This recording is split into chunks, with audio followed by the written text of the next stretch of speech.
ce n'était qu'un simple examen de routine, le genre de rendez-vous auquel les futures mamans se rendent avec à la fois nervosité et espoir. Amanda Foster, alors dans son 3e trimestre, était assise tranquillement dans la pénombre de la salle d'échographie, sa petite fille Bailey à ses côtés. L'écran s'est allumé, affichant l'image floue et familière de son futur petit garçon. Mais quelque chose d'inhabituel se produisit. Alors que le technicien déplaçait délicatement la sonde sur le ventre d'Amanda, l'écran capta quelque chose d'inattendu, une grande main douce trop grande pour appartenir au bébé semblait posée sur sa petite tête. Comme si quelque chose ou quelqu'un la protégeait. Bailey fut la première à parler. « Maman, regarde cette main. » Amanda fixait l'écran, le cœur battant. Des larmes lui montèrent aux yeux, car depuis des semaines, elle répétait sans cesse les mêmes paroles, « Seigneur, s'il te plaît, garde ta main sur mon bébé. » Cette image semblait maintenant apparaître sous ses yeux. Pour comprendre la force de ce moment, il faut connaître l'histoire d'Amanda.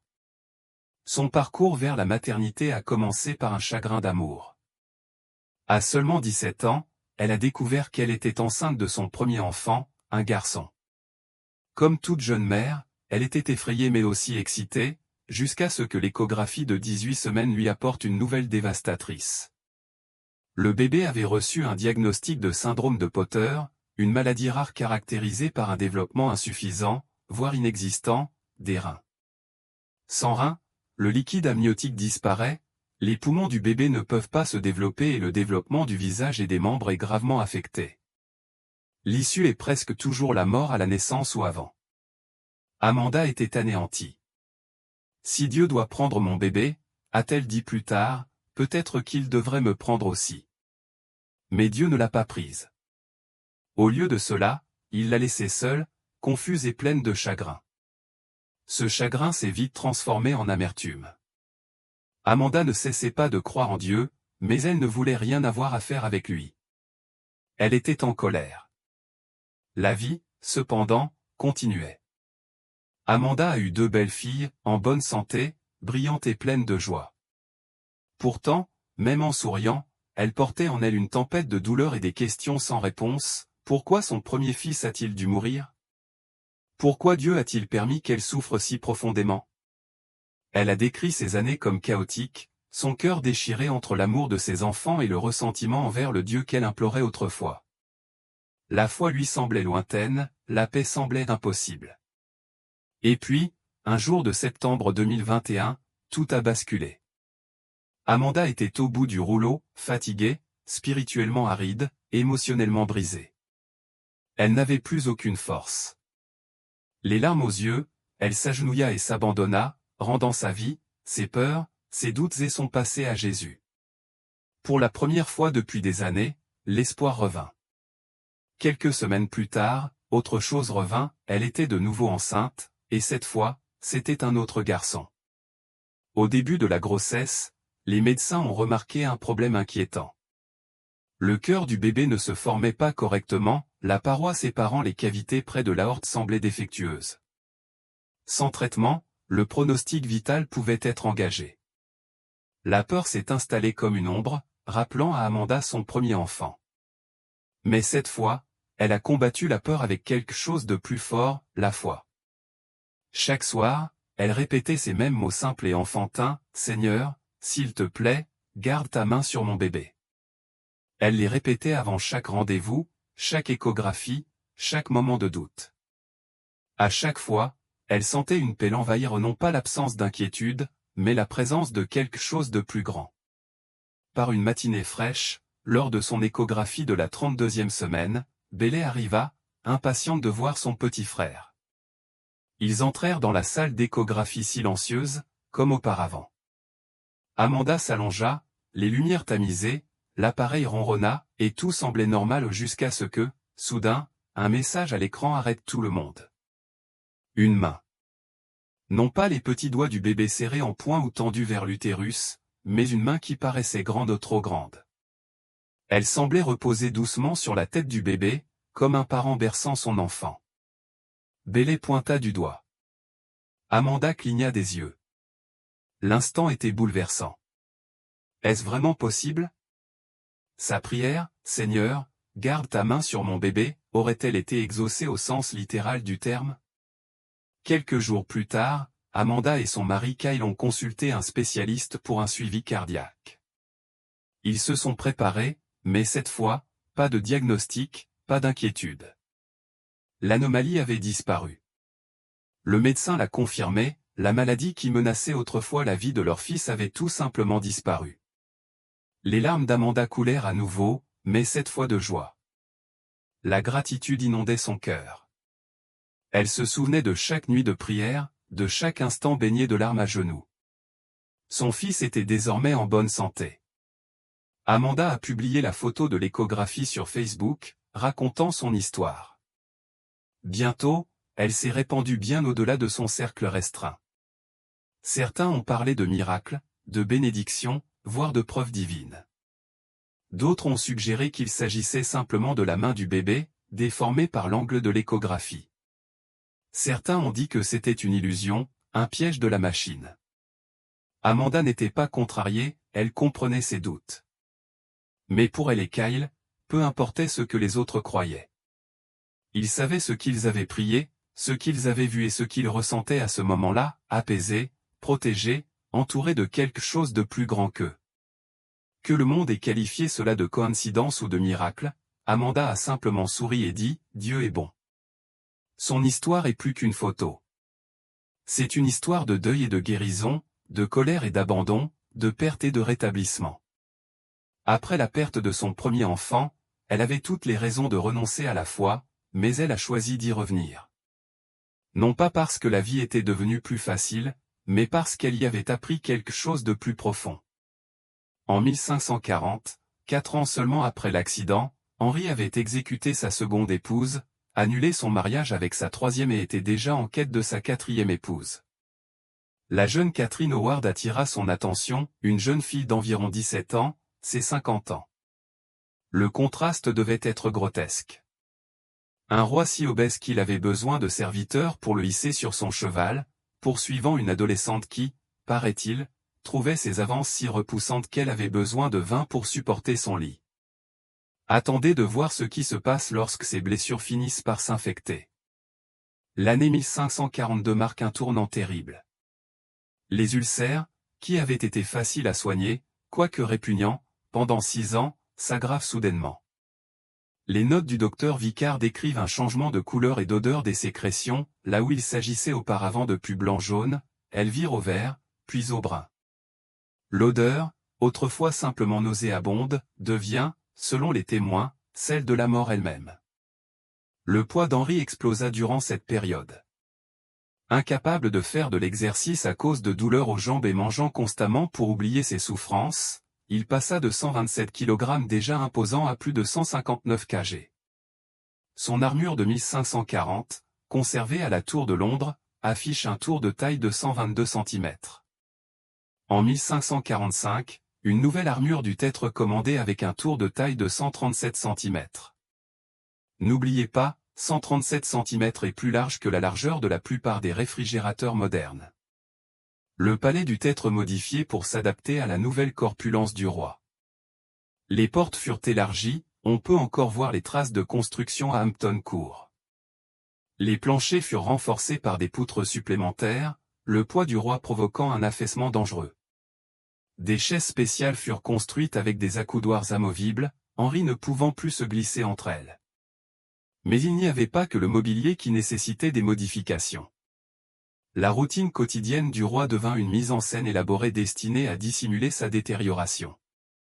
Il était habillé allongé dans son lit, une opération nécessitant 4 serviteurs pour manipuler ses membres massifs. Un système de poulies et d'élingues était installé pour le redresser. Il était ensuite transféré sur une chaise roulante, soigneusement dissimulée au public. J'ai 2 autres révélations choquantes à venir sur sa mort et la dissimulation qui a suivi, mais assurez-vous d'abord de vous abonner, car j'ai une série complète sur les complots des Tudors que les historiens ne veulent pas que vous connaissiez. Appuyez sur la cloche pour ne pas manquer la vérité explosive sur l'exécution d'Anne. La transformation physique s'accompagnait d'une détérioration mentale tout aussi inquiétante. En 1544, les courtisans rapportèrent des comportements qui dépassaient la simple mauvaise humeur et frôlaient la folie. Henri tenait des conversations entières avec des personnes absentes. On l'observa se disputer avec son père défunt, Henri VII, pour justifier ses dépenses du trésor royal. Il appelait sa mère, Élisabeth d'York, décédée alors qu'il n'avait que 11 ans. Le plus troublant était ses interactions avec les fantômes de ses victimes. Plusieurs témoins ont rapporté avoir vu le roi s'interrompre brusquement au milieu d'une phrase pendant les affaires d'État, le visage décoloré, le regard perdu dans le vide. Il murmurait « Non, pas maintenant » ou « Laissez-moi » avant d'exploser de rage contre ses conseillers désemparés. Un récit particulièrement détaillé de l'ambassadeur de France décrit Henri criant soudain sur une chaise vide, ordonnant à Anne Boleyn de cesser de se moquer de lui. La paranoïa du roi atteignit des sommets. Il fut convaincu que ses serviteurs cherchaient à l'empoisonner à travers ses bandages. Il exigeait que les pansements imprégnés de pluie lui soient apportés pour inspection, les reniflant avec suspicion avant de les laisser brûler.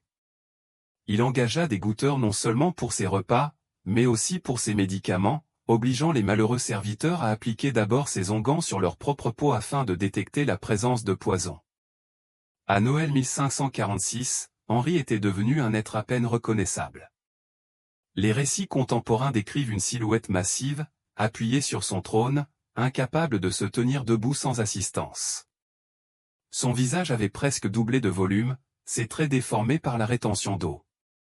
Ses yeux, autrefois d'un bleu éclatant, comparés à ceux d'un ciel d'été, étaient devenus jaunâtres et injectés de sang, enfoncés dans des poches de chair décolorée. L'odeur qui émanait de la personne royale était devenue impossible à dissimuler, malgré des kilos de parfum, la combustion régulière d'encens et les herbes fraîches répandues sur le sol. Les courtisans portaient discrètement des pommandés, boules de parfum, à leur nez lorsqu'ils s'approchaient du trône. Certaines dames de la cour, parmi les plus délicates, s'excusaient et vomissaient après leur comparution obligatoire devant le roi. Voici un détail qui va vous choquer sur la façon dont il a tenté de dissimuler son état. Le dernier portrait d'Henri ou le célèbre portrait de Whitehall qui est devenu le modèle de l'image que nous avons de lui aujourd'hui renferme un secret bouleversant. Lorsque le tableau a été radiographié en 1960 lors de travaux de restauration, les conservateurs ont découvert que la main gauche du roi, qui semble tenir une simple canne, était à l'origine peinte tenant quelque chose de complètement différent, un bâton de bois surmonté d'un crâne humain. Cette canne macabre n'était pas seulement un accessoire de mode gothique. Henri était devenu si obsédé par la mort qu'il portait ce souvenir partout. Il tapait le crâne contre le sol lors des conversations à un tic nerveux qui déstabilisait même ses courtisans les plus fidèles. La rumeur disait que le crâne lui-même était celui d'un moine de l'un des monastères dissous, mais certains murmuraient qu'il appartenait à l'un de ses ennemis exécutés. Le portraitiste Hans Holbein avait peint ce détail troublant avec précision. Mais après la mort d'Henri, son fils, Édouard VI, ordonna qu'il soit repeint. Le jeune roi ne supportait pas l'idée que son père reste dans les mémoires comme le fou obsédé par la mort qu'il était devenu. Les archives judiciaires des derniers mois de 1546 dressent le portrait d'une cour terrorisée. Les sautes d'humeur d'Henri étaient devenues si extrêmes que les courtisans élaborèrent un système d'alerte élaboré, les pages signalaient discrètement l'état d'esprit du roi à l'aide de rubans de couleur, rouge pour la colère, noir pour la dépression, blanc pour les moments de calme de plus en plus rares. Le roi s'emportait à la moindre provocation. Un serviteur qui avait éternué lors d'une audience royale était emmené pour être interrogé, soupçonné d'avoir tué le roi à l'aide de poudre empoisonnée. Une dame d'honneur qui avait accidentellement marché sur la robe du roi était bannie de la cour et les terres de sa famille confisquées. Le plus terrifiant fut qu'Henri commença à ordonner l'exécution de personnes déjà mortes, ayant oublié qu'il les avait tuées des années plus tôt. Un incident particulièrement effrayant se produisit lors d'un banquet d'État en novembre 1546. L'ambassadeur de France rapporta qu'au milieu du repas, Henri se leva brusquement, une opération nécessitant plusieurs serviteurs et lui causant une agonie visible, et commença. S'adressant à une chaise vide, « Tu oses te montrer à ma table, sorcière » hurla-t-il, le doigt dans le vide. La cour resta figée tandis qu'Henri poursuivait sa tirade contre ce qu'il prenait visiblement pour le fantôme d'Anne Boleyn. « Je t'ai pris la tête une fois, je la reprendrai. » Il s'affala alors sur sa chaise, apparemment épuisé, et se remit à manger comme si de rien n'était. En janvier 1547, au palais de Whitehall, Henri VIII entra dans son déclin final et ce qui se passa ensuite fut si troublant que son propre gouvernement en dissimula les archives pendant des siècles. Les ulcères sur ses jambes avaient atteint une taille insoupçonnée par les médecins. Les notes médicales du docteur Thomas Wendy, découvertes dans une collection privée en 1891, décrivaient des blessures si profondes que l'os était clairement visible. La chair autour des ulcères était devenue noire, signe évident d'une gangrène en cours. L'odeur était devenue insupportable. Des serviteurs s'évanouissaient en changeant les draps du roi. Malgré le froid glacial de janvier, les fenêtres devaient rester ouvertes, car l'odeur de décomposition envahissait n'importe quelle pièce fermée en quelques minutes. Le corps d'Henri était devenu une masse putride et corrompue. Sa peau avait pris un jaune maladif dû à une insuffisance hépatique, le blanc de ses yeux était assorti, lui donnant une apparence inhumaine. Sa langue était si enflée qu'il pouvait à peine parler, ses paroles sortaient comme des gargouillis humides qui nécessitaient l'interprétation de ses plus proches serviteurs. Son haleine sentait la viande en décomposition, signe que l'infection avait atteint son système digestif. Le poids colossal du roi rendait ses soins quasiment impossibles, il fallut 6 hommes robustes pour le retourner dans son lit afin d'éviter les escarres, même si, à ce stade, des plaies s'étaient déjà développées, s'ajoutant à la liste des chairs en décomposition. Ses jambes avaient tellement enflé que la peau se fendait en plusieurs endroits, suintant un liquide clair qui imprégnait des dizaines de bandages chaque jour. Le 20 janvier, Henri a connu ce que les médecins considèrent aujourd'hui comme le début d'une défaillance multiviscérale. Ses reins, submergés par le flux constant de toxines provenant de ses jambes infectées, ont commencé à cesser de fonctionner. Ses urines, lorsqu'il en produisait, étaient brun foncé et empestaient l'ammoniac. Son abdomen s'est gonflé de liquide, accentuant son poids déjà important et exerçant une pression insupportable sur ses autres organes. Durant ces derniers jours, l'état mental du roi oscillait entre une lucidité terrifiante et un délire total. Dans ces moments de lucidité, il savait qu'il allait mourir. Il suppliait ses médecins de le sauver, leur promettant une fortune inimaginable s'ils parvenaient à le guérir. Devant leur échec, il s'en prenait à eux, menaçant de torture et d'exécution bien qu'il n'eût pas la force de signer un mandat d'arrêt. Dans ces périodes de délire, Henri révélait la véritable profondeur de sa terreur. Il implorait sa mère, morte depuis près de 40 ans, la suppliant de le protéger des démons qu'il voyait surgir dessous son lit. Il s'entretenait avec son frère Arthur, décédé en 1502, s'excusant d'avoir pris son trône et sa femme. Plus pathétique encore, il implorait sa première épouse, Catherine d'Aragon, lui demandant pardon bien qu'elle fût morte seule et abandonnée 11 ans plus tôt. Durant ces derniers jours, la cour conserva une façade sophistiquée. Les proclamations officielles continuèrent de décrire le roi comme se remettant d'une légère maladie. On informa les ambassadeurs qu'Henri se reposait simplement et qu'il les recevrait bientôt. Pendant ce temps, en coulisses, Édouard Seymour et d'autres membres du conseil privé préparaient déjà la succession, sachant que le roi n'avait plus que quelques jours à vivre. Le 27 janvier, Henri fut victime de ce que les médecins modernes qualifieraient d'accident vasculaire cérébral massif. Le côté droit de son visage s'affaissa de façon grotesque, de la bave s'accumula sur son oreiller tandis qu'il perdait le contrôle de ses muscles faciaux. Son élocution, déjà difficile à cause de sa langue enflée, devint totalement incompréhensible. Le puissant roi d'Angleterre, qui avait autrefois ordonné la réforme de toute une religion par ses paroles, ne pouvait même plus demander de l'eau.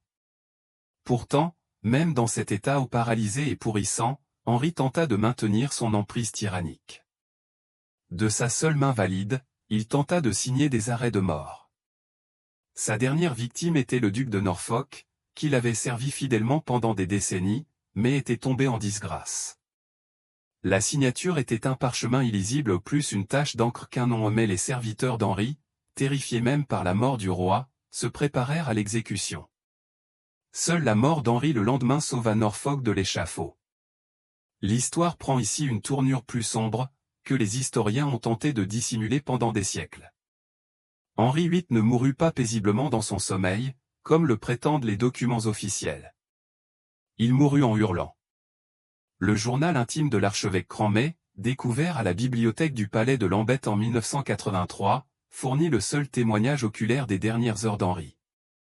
Convoqué pour administrer les derniers sacrements vers minuit le 27 janvier, Cranmé constata qu'Henri souffrait de crises si violentes que 6 hommes durent le maintenir pour l'empêcher de se blesser. Son corps massif convulsait avec une telle violence que le cadre renforcé du lit se fissurait entre chaque crise. Il vomissait de la bile noire, signe d'une hémorragie digestive interne. L'odeur était indescriptible, Cranmé dut s'excuser à 2 reprises pour vomir. Durant de brefs instants d'immobilité, le regard d'Henri se fixait sur l'inconnu. Il pleurait ses enfants morts, les fausses couches et les enfants morts-nés qui avaient empoisonné sa quête désespérée d'héritier et les suppliait de lui pardonner, promettant d'être un meilleur père s'il revenait. Puis sa voix changeait, devenant aiguë et terrifiée, tandis qu'il hurlait à propos des flammes et exigeait que quelqu'un éteigne le feu que lui seul pouvait voir. À l'approche de 2 heures du matin, le 28 janvier, la respiration d'Henri se transforma en ce que les médecins appellent le râle de l'agonie, un gargouillis humide tandis que ses poumons se remplissaient de liquide. Cranmé, suivant la doctrine protestante, demanda au roi mourant de donner un signe s'il mettait sa confiance en Christ pour le salut. Prenant la main massive et enflée d'Henri dans la sienne, il lui demanda de la serrer. Henri serra une fois, faiblement, puis relâcha sa prise. À 2h07, le 28 janvier 1547, le roi Henri VIII d'Angleterre était mort.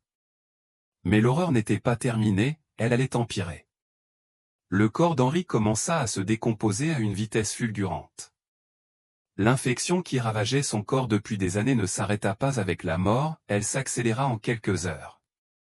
Son corps, déjà gonflé, gonfla encore davantage, les bactéries produisant des gaz à l'intérieur du corps. L'odeur s'aggrava de façon invraisemblable, on entendait les serviteurs postés devant la chambre mortuaire vomir. Le conseil privé, dirigé par Édouard Seymour, prit la décision extraordinaire de garder secrète la mort d'Henri pendant 3 jours. Il lui fallait du temps pour trouver comment gérer le corps qui se dégradait rapidement. Le corps était trop volumineux et trop décomposé pour être exposé publiquement sans provoquer de scandale. Des embaumeurs furent appelés en urgence, mais la tâche était impossible. Lorsqu'ils ouvrirent le corps d'Henri pour en prélever les organes en vue de leur conservation, ils découvrirent l'étendue de la dégradation interne, le foie était si volumineux et malade qu'il se désintégrait au moindre contact, le cœur, gonflé jusqu'à presque doubler de volume, était entouré d'un liquide jaune, les intestins étaient noirs de gangrène. Un assistant embaumeur s'évanouit à l'ouverture de l'estomac, dégageant une puanteur si intense que les ouvriers quittèrent la pièce. Les embaumeurs travaillèrent frénétiquement pendant 2 jours, employant des techniques extrêmes, même selon les standards Tudor. Ils enveloppèrent la cavité du corps de plus de 50 kg de sel et d'herbes aromatiques, enveloppèrent le corps dans une toile cirée imbibée de térébenthine et enfermèrent le tout dans un immense cercueil de plomb, nécessitant un renforcement spécial pour supporter son poids. Mais même ces mesures extraordinaires ne purent endiguer la décomposition d'Henri. Lors de la cérémonie d'exhumation à Whitehall, des témoins ont signalé d'étranges bruits provenant du cercueil, des craquements et des gargouillis, tandis que les gaz continuaient de s'accumuler à l'intérieur du récipient scellé. Le plomb commença à se gonfler. Les autorités recouvrirent rapidement le cercueil d'un tissu noir supplémentaire pour masquer sa déformation. Puis vint le cortège funèbre jusqu'au château de Windsor le 14 février. Le cercueil d'Henri, pesant près d'une demi-tonne avec ses renforts, nécessita un carrosse spécialement construit et tiré par 8 chevaux. Ce qui aurait dû prendre une journée s'étendit sur 3 jours, les chevaux peinant à supporter le poids et les routes se transformant en boue sous les pluies hivernales. La 2e nuit, le cortège s'arrêta à l'abbaye de Cannes, ironie du sort, l'un des monastères qu'Henri avait dissous des années plus tôt. Le cercueil fut placé dans la chapelle pendant la nuit. Ce qui se passa ensuite fut si grotesque qu'il entra dans la légende, bien que des récits contemporains le confirment, la pression des gaz à l'intérieur du corps en décomposition d'Henri finit par devenir trop forte. Le cercueil de plomb se fendit dans un bruit que des témoins décrivirent comme « un coup de tonnerre ». Des fluides putrides s'en échappèrent, formant des flaques sur le sol de la chapelle. L'odeur était si forte que les gardes quittèrent leur poste. Puis, dernier scandale grotesque, au matin, les ouvriers découvrirent que des chiens étaient entrés dans la chapelle pendant la nuit et léchaient les fluides nauséabonds qui s'écoulaient du cercueil du roi. l'homme qui s'était présenté comme loin de Dieu et qui s'était séparé de Rome pour affirmer son droit divin de régner finit en pâture pour les chiens charognards. Les ouvriers du palais utilisèrent de la sueur et de la chaux pour absorber les restes, le visage noué de tissu. Le cercueil fut rapidement refermé avec du plomb neuf, mais les dommages causés à la dignité royale furent considérables. Lorsque le cortège atteignit enfin le château de Windsor, Henri fut inhumé rapidement, sans la cérémonie fastueuse initialement prévue. Cette scène grotesque porta si atteinte au prestige royal qu'Édouard Seymour, désormais duc de Somerset et leur protecteur, ordonna à tous les témoins un silence absolu sous peine de mort. Le procès-verbal officiel indiquait simplement qu'Henri était mort paisiblement et avait été enterré avec tous les honneurs appropriés. La vérité demeura cachée pendant des siècles, pour finalement éclater à travers des journaux intimes et des rapports diplomatiques étrangers. Henri VIII, le roi qui exécuta des épouses, détruisit des monastères et terrorisa une nation, mourut pourrissant de l'intérieur, hurlant de terreur, son corps si putride qu'il explosa dans son cercueil, le prince doré de la Renaissance réduit à l'état d'une masse d'infection et de décomposition, abandonné par des courtisans terrifiés, sa dépouille léchée par des chiens.